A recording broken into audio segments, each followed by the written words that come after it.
የተወደዳችሁ ቤተሰቦቻችን ዛሬ ደግሞ ህይወታችንን በሚገባ ሊቀይሩ የሚችሉ 7 ልምዶችን በጋራ እንመለከታለን። አብራችሁን እስከ መጨረሻ ቆዩ። እኛ ሁላችንም በየቀኑ አንድ አይነት 24 ሰዓታት ሰጥቶናል። ነገር ግን ሁላችንም እነሱን በአንድ መንገድ አንጠቀምባቸውም። አንዳንድ ሰዎች ቀናቸውን በፍጹም ድካም ያጠናቅቃሉ፣ ከአንድ ስራ ወደ ሌላ ስራ በመሮጥ ፍሬያማ ግን ሳይሆኑ። ሌሎች ደግሞ በሰላም በዓላማና በትኩረት ወደፊት ይጓዛሉ። ልዩነቱን የሚፈጥረው ምንድን ነው? እድል አይደለም። ልዩነቱን ምርጫቸውን የሚወስነው።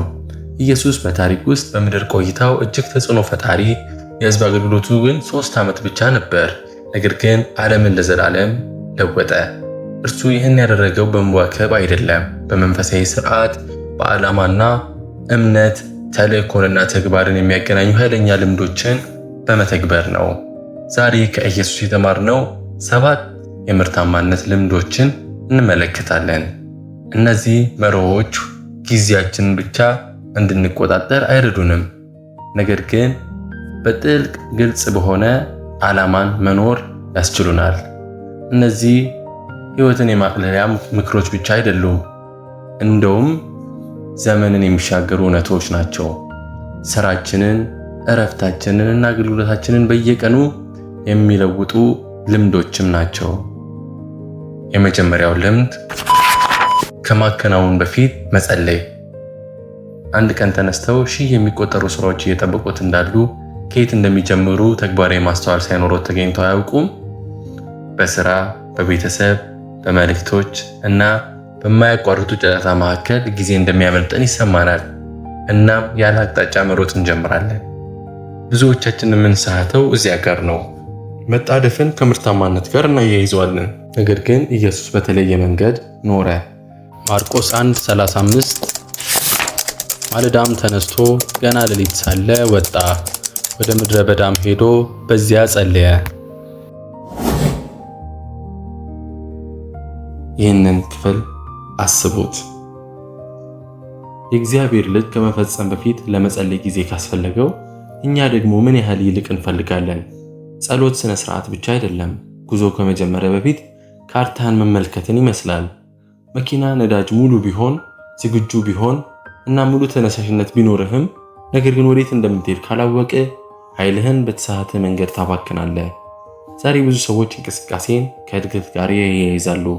ነገር ግን ኢየሱስ ያሳየን ከመንቀሳቀስ በፊት መቆም፣ መስማትና ግልጽ አቅጣጫን መቀበል ያስፈልጋል። ምርታማነት ብዙ ነገር ማድረግ አይደለም፣ በትክክል የሚጠቅም ነገር ማድረግ እንጂ። ቀንህን በጸሎት ስትጀምር ጊዜን አታጣም፣ ይልቁን ትኩረትን ትረከባለህ። በጠዋት እንደተነሳ ማህበራዊ ሚዲያ ወይም ኢሜል ከመክፈት ይልቅ 5 ወይም 10 ደቂቃ ዝምታና ጸሎት ጀምር።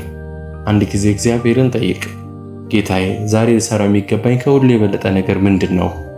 ይህ አንድ ልምድ ብዙ ሰዓታትን ካባከነ ጥረት ሊያድነህ ይችላል። ኢየሱስ ሕይወቱን አላባከነም።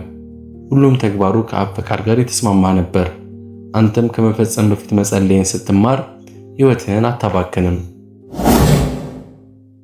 ሁለተኛ ልምድ፣ ከሁሉ አስፈላጊውን አስቀድም። ብዙ ጊዜ ቀንህን ከሚገባ በላይ ተጨንቀ ነገር ግን በእውነት አስፈላጊ ነገር እንዳልነበረ ተገንዝብ አታውቅም? ይህ የጊዜ ማነስ ችግር አይደለም፣ የቅድሚያ ችግር እንጂ። ሁሉም ነገር አስፈላጊ ሲመስል ነገር ግን ያሰብነውን ያህል ሳይሆን ይቀራል።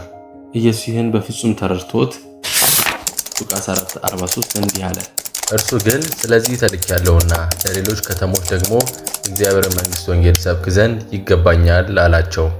ሕዝብ በዙሪያው ነበር፣ ተስፋ የሚፈልጉ፣ የታመሙ፣ የተራቡ፣ ተአምራትን የሚፈልጉ። ነገር ግን ኢየሱስ አስቸኳይነት ካስፈላጊው እንዲያዘገዩ አልፈቀደም። ተልእኮውን ያውቅ ነበር፣ በእርሱም ላይ በትኩረት ቆይቷል። ይህ የመንፈሳዊ ምርታማነት ሚስጥር ነው። ብዙ ሰዎች ሕይወታቸውን በመቻኮል ኢሜሎችን፣ ስብሰባዎችን፣ ፍላጎቶችን በመመላለስ ያሳልፋሉ። ነገር ግን እውነተኛ እድገት የሚመጣው በግፊት ላይ ሳይሆን በዓላማ ላይ ሲተኮር ነው። እንደ ኢየሱስ ለመኖር መልካም ከሚመስለው እጅግ የሚበልጠውን መለየት መማር አለብን። ምናልባት ዛሬ 10 ስራዎች አሉ፣ ነገር ግን ከእነርሱ አንዱ ወይም ሁለቱ ብቻ ሕይወትህን ወይም ጥሪህን በእውነት ወደፊት የሚያንቀሳቅሱ ሊሆኑ ይችላሉ። ትኩረትህ በዚያ ላይ መሆን አለበት። እያንዳንዱ ጠዋት ራስህን ጠይቅ፣ ዛሬ ከእግዚአብሔር ዓላማ ጋር በጣም የሚያቀርበኝ ነገር ምንድን ነው? እንዲህ በምትኖርበት ጊዜ የተበታተነ ሕይወትን ታቆማለህ። ከዚያ ይልቅ ግን የትኩረት ሕይወትን ትጀምራለህ። ኢየሱስ ሁሉን ለማስደሰት አልሞከረም። በተልእኮ ላይ ታማኝ ነበር። አንተም እንዲሁ በምታደርግበት ጊዜ ሰላም ግፊትን ይተካል፣ ስራህም ትርጉም ያገኛል። እስቲ አሁን አስበው፣ ዛሬ ልታስቀድም የሚገባው ከሁሉ በላይ አስፈላጊው ነገር ምንድን ነው? ጻፈው። መናገርን ለመፈጸም የመጀመሪያው እርምጃ ነው። ልምድ 3 ኃላፊነቶች ማከፋፈል። ሁሉም ነገር በአንተ ላይ እንዳለ ተሰምቶ ያውቃል? አንተ ካልሰራኸው ትክክል አይሆንም የሚል ስሜት ተሰምቶ ያውቃል? ይህ ተደብቆ ያለ የምርታማነት ጠላት ነው። ሁሉንም በራስ ቁጥጥር ስር ማድረግ ለውጤታማነት ቁልፍ ሚና ነው የሚለው ሐሳብ ቅዠት ነው። ነገር ግን ኢየሱስ የተሻለ መንገድ አሳየን። በሉቃስ 9:1-2 እንዲህ ይላል። ኢየሱስም 12ቱን ሐዋርያት በአንድነት ጠርቶ አጋንንትን ሁሉ እንዲያወጡ ደዌንም እንዲፈውሱ ኃይልና ሥልጣን ሰጣቸው። ደግሞም የእግዚአብሔርን መንግሥት እንዲሰብኩና የታመሙትን እንዲፈውሱ ላካቸው። ኢየሱስ ሁሉን ነገር ብቻውን ለማድረግ አልሞከረም። ሌሎችን አስተማረ፣ አመናቸው፣ አገልግሎት እንዲያደርጉ ላካቸው። ይህ መለኮታዊ መዋቅር ነው። ሁሉን በራስ ቁጥጥር ስር መጣል አይደለም፣ ተጽዕኖን ማባዛት እንጂ። መዋቀርን በምትከለክልበት ጊዜ እድገትን ታግዳለህ። በራስህ ብቻ ስትሸከም ያልተጠራህበትን ጭነት ትሸከማለህ። ነገር ግን ሌሎችን በምታበረታታበት ጊዜ ተጽዕኖ ከእጅህ በላይ ይዘረጋል። ኃላፊነት ማከፋፈል ድክመት አይደለም፣ ጥበብ እንጂ። ሁሉን እኔ ማድረግ አልችልም፣ ነገር ግን በአንድነት ሩቅ መጓዝ እንችላለን ማለት መጀመር አለብህ። ዛሬ ስትኖር ማለትም በስራ ቦታ ሰውን መወከል፣ የቤተሰብ ስራዎችን ማካፈል ወይም በአገልግሎት ቡድን ኃላፊነት ማካፈል ሊሆን ይችላል። ሌሎች በተለየ መንገድ ቢያደርጉት እንኳን ያ ትክክል አይደለም ማለት አይደለም። ሌሎችን እንዲያደርጉ እድል በምሰጥበት ጊዜ ኃይልህን አታጣም፣ እንደውም ታበዛዋለህ። ራስህን ጠይቅ። ለሌላ ሰው ልታስረክበው የምትችለው ነገር ምንድን ነው? ምክንያቱም ለሌሎች ኃላፊነት በምታካፍልበት ጊዜ ሰዓትን ብቻ አታተርፍም፣ የተላክበትንም ዓላማ ጭምር ታስፋፋለህ። ልምድ 4 ለእረፍት ጊዜ መውሰድ። እውነተኛ ምርታማነት ብዙ ነገር ማድረግ ብቻ አይደለም፣ ማረፍ መቼ እንደሚገባ ማወቅም እንጂ።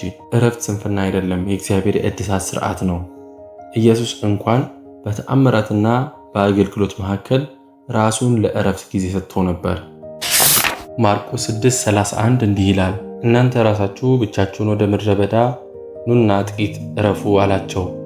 የሚመጡና የሚሄዱ ብዙዎች ነበሩና ለመብላት እንኳ ጊዜ አጡ። ታላቅ ተልእኮ ያለው እግዚአብሔር ልጅ እንኳን እረፍትን አስፈላጊ ካደረገ እኛ ያለ እረፍት መኖር እንችላለን ብለን ለምን እናስባለን? እረፍት መባዘን ያዛለውን ወደ ቦታው ይመልሳል። ሰውነት ሲደክምና አእምሮ ሲጨነቅ ቀላል ስራዎችም ከባድ ይመስላሉ። ነገር ግን ከትክክለኛ እረፍት በኋላ የማይቻል የሚመስለው ተመልሶ ቀላል ይሆናል። ባህላችን ድካምን እንደ ክብር ያቀርባል። መባተላችን የሚኖረንን ዋጋ ያሳያል ብሎ ያስባል። ይህ ግን ውሸት ነው። ኢየሱስ እንዲህ አልኖረም። ለመቀጠል መታደስ እንዳለበት ያውቅ ነበር። እረፍት የባከነ ጊዜ አይደለም፣ ራስን ማደሻ ጊዜ እንጂ። አንዳንድ ጊዜ እረፍት መተኛት ነው። አንዳንድ ጊዜ ጸጥታ፣ ጉዞ ማድረግ፣ ከቤተሰብ ጋር ጊዜ ማሳለፍ ወይም በእግዚአብሔር ፊት ብቻ መቀመጥ ነው። በእነዚያ ጊዜያት ትኩረት ይመለሳል፣ ኃይልም እንደገና ይታደሳል። ስለዚህ ዛሬ ስራን ብቻ አትዘጋጅ፣ እረፍትንም አማር። በቀኑ መቁጠሪያ ላይ እንደ ቀጠሮ ምልክት አድርገው። ያለ እረፍት ተልእኮ ይደበዝዛል፣ ከእረፍት ጋር ግን ዓላማ ይሰፋል። ለነፍስህ እረፍት እንዴት ታገኛለህ? መልስህ ሌላ ሰው እረፍቱን እንዲያገኝ ሊረዳ ይችላል። ልምድ 5 በእያንዳንዱ ግንኙነት በትኩረት መኖር። ቀላል ውይይት ቀንህን ወይም ህይወትን ቀይሮ ያውቃል? ኢየሱስ ይህንን ደጋግሞ አድርጓል። የተለመዱ ጊዜያትን ወደ መለኮታዊ ዕድሎች ቀይሯል። ዮሐንስ 4 ላይ ከሳምራዊቷ ሴት ጋር በጉድጓድ አጠገብ የነበራቸውን ውይይት እናነባለን።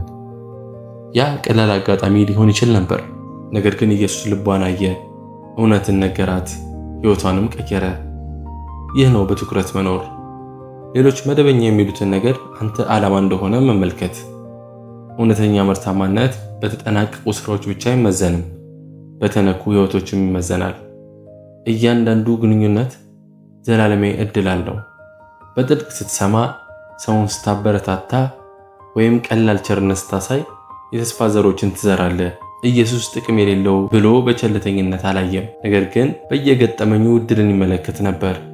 ሰዎችን ተመለከተ፣ ጊዜ ማባከኑን አይደለም። ከመቻኮል ይልቅ ነፍሶችን አክብሮ ነበር። እያንዳንዱን ውይይት ለመባረክ ዕድል እንጂ ለመናገር ብቻ አይደለም ብለህ ብትቀርብ ስራ፣ ቤተሰብ፣ ግንኙነቶች ምን ያህል ይለወጣሉ? ትንሽ ትኩረት እንኳን የሰማይን ሐሳብ ሊያስተጋባ ይችላል። ስለዚህ ቀጣዩ ጊዜ ሰው በመንገድ ሲገናኘ ተረጋጋ፣ ስልክህን አስቀምጥ፣ አይኑን ተመልከተው እና ራስህን ጠይቅ። በዚህ ጊዜ ምን ልሰጥ እችላለሁ? ይህ ነው ዘላለማዊ ዓላማ ያለው ምርታማነት፣ ከአንተ በኋላ የሚቀጥል ተጽዕኖ። ልምድ 6 ቀላል ህይወት መኖር። ውስብስብነት ምርታማነትን በዝምታ የሚሰርቅ ሌባ ነው።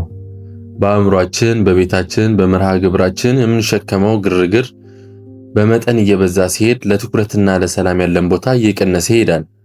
ኢየሱስ በማቴዎስ 8:20 እንዲህ አለ፣ ኢየሱስም ለቀበሮች ጉድጓድ ለሰማይም ወፎች መሳፈሪያ ያላቸው ለሰው ልጅ ግን ራሱን የሚያስጠጋበት የለውም አለው። ይህን ሲል በመማረር ሳይሆን እያስተማረ ነበር። ሕይወቱ ከንብረት ወይም ከምቾት ጋር አልተቆራኘም።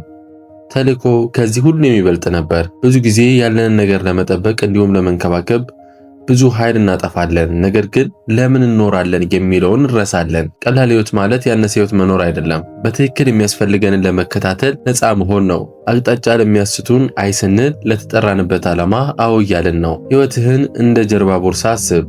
በውስጡ አላስፈላጊ ክብደት ሲሞላ እያንዳንዱ እርምጃ ከባድ ይሆናል። ነገር ግን ቀላል ክብደት ይዘህ ብትጓዝ ፈጥነህ ትንቀሳቀሳለህና ሩቅ ትደርሳለህ። ኢየሱስ ቀላል ትኩረትና ዓላማ ያለው ህይወት ኖረ። ሰላም ከንብረት አይመጣም፣ ከእግዚአብሔር ፈቃድ ጋር በመጣመር እንጂ። ተጨማሪ አገኝ፣ ተጨማሪ አድርግ፣ ተጨማሪ ኑር የሚል ዓለም ውስጥ ኢየሱስ አቅልል ይላል። ምክንያቱም በምታቀልበት ጊዜ አታጣም፣ እንደውም ትገኛለህ።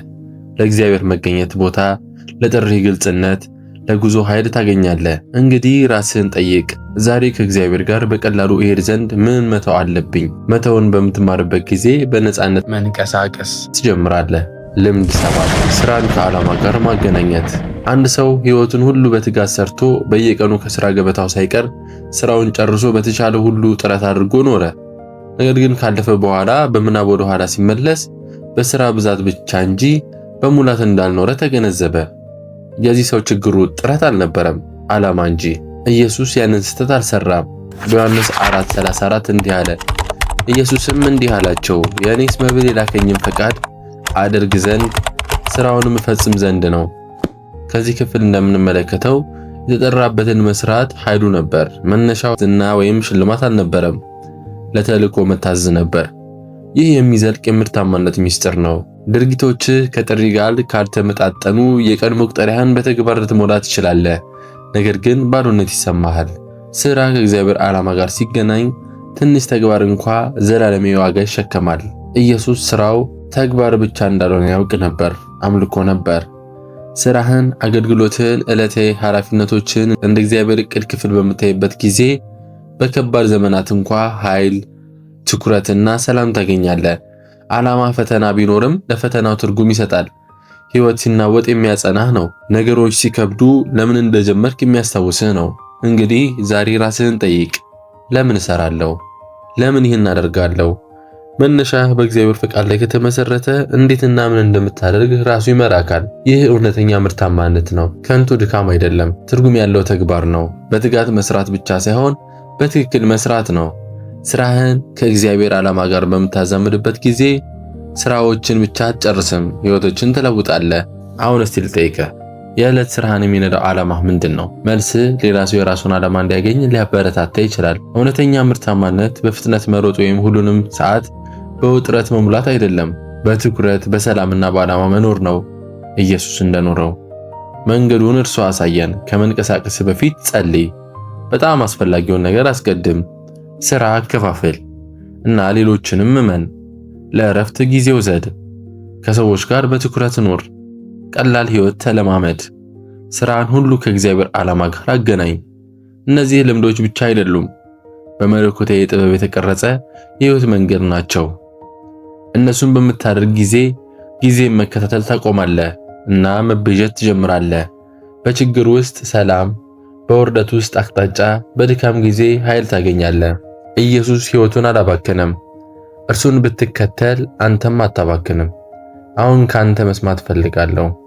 ከነዚህ 7 ልምዶች ዛሬ የተነካበት ወይም ያነሳሳህ የትኛው ነው? በአስተያየት መስጫው ላይ ጻፈው።